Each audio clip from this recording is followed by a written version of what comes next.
आधिकारिक तौर पर 4 साथियों का नाम रामगढ़ विधानसभा क्षेत्र के लिए चला है। वो चारों साथी हमारे साथ बैठे हुए हैं।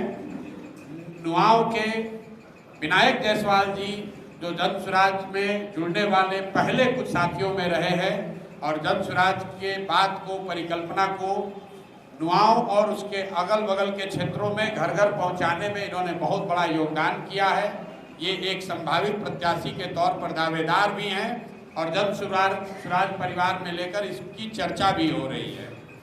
दूसरे जो संभावित प्रत्याशी हैं वो समीम भाई हैं जो हमारे बगल में बाएं साइड बैठे हुए हैं।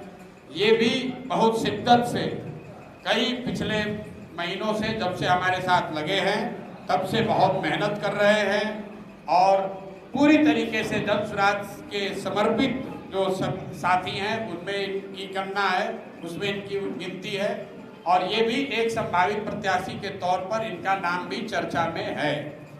तीसरे जो हमारे साथी हैं आनंद सिंह साहब, ये दुर्गावती प्रखंड के हैं। बहुत लंबे समय तक इन्होंने राजद की राजनीति करी है और जब मैं मधेपुरा में पैदल चल रहा था वहाँ पर कैंप में आकर इन्होंने अपने साथियों के साथ जन स्वराज जुड़ने की बात कही।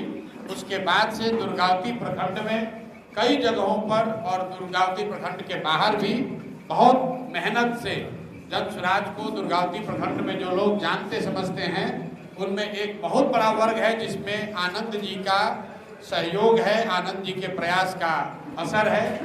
और चौथे एक सज्जन जो कि जन स्वराज से बहुत थोड़ा पहले से जुड़े हैं लेकिन जमीन पर बहुत सक्रिय नहीं रहे क्योंकि जुड़ने के बाद थोड़ा बीमार पड़ गए थे, सुशील कुशवाहा जी। सुशील कुशवाहा भी यहाँ पर उनका जो क्षेत्र है वो रामगढ़ विधानसभा क्षेत्र के बगल का है। तो जन स्वराज की जो एक परिकल्पना है कि नहीं उस क्षेत्र का ही आदमी लड़ेगा, उस नज़रिए से कुछ लोगों का ये सवाल भी है कि भैया आप तो कहें कि लोकल आदमी ही लड़ेगा तो फिर सुशील कुशवाहा जी का नाम क्यों चल रहा है। उसकी 2 वजह है। एक तो जिस पंचायत से सुशील जी आते हैं वो पंचायत डिलिमिटेशन से पहले तक रामगढ़ का ही हिस्सा रहा है।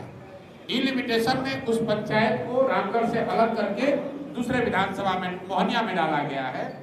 और दूसरा जन स्वराज में ये व्यवस्था है कि आप जिस क्षेत्र में रहते हैं अगर वो क्षेत्र आरक्षित है और आप SC/ST समाज के नहीं हैं तो आप बगल वाले क्षेत्र से अपने उम्मीदवारी का दावा कर सकते हैं। इन 4 उम्मीदवारों के साथ एक और दलित साथी का नाम भी कंटेंशन में है क्योंकि जन स्वराज की जो व्यवस्था है उसमें हम लोगों ने ये कहा है कि अनारक्षित सीटों पर भी अगर कोई समाज का, दलित समाज का काबिल व्यक्ति हो तो वो व्यक्ति भी चुनाव लड़ने की रेस में शामिल हो सकता है। जरूरी नहीं है कि वो मिल जाए। तो उस दिशा में हमारे आपके यहाँ के प्रसिद्ध वकील, यहाँ एडिशनल पब्लिक प्रोसिक्यूटर ये सज्जन राम नारायण राम जी, ये भी एक बड़े दावेदार हैं और रामगढ़ विधानसभा क्षेत्र में ही रहते हैं। हालांकि भभुआ में प्रैक्टिस करते हैं। बहुत लंबे समय से समाज में दबे कुचले लोगों की, गरीबों की, SC/ST समाज के लोगों के खिलाफ जब भी अन्याय हुआ है इस क्षेत्र में वो लड़ते रहे हैं उनकी आवाज बनकर। तो ये 5 प्रत्याशी हैं। मैं आपसे और अपने साथियों से माफ़ी चाहता हूं कि मुझे अभी 10-12 घंटे का और समय लगेगा।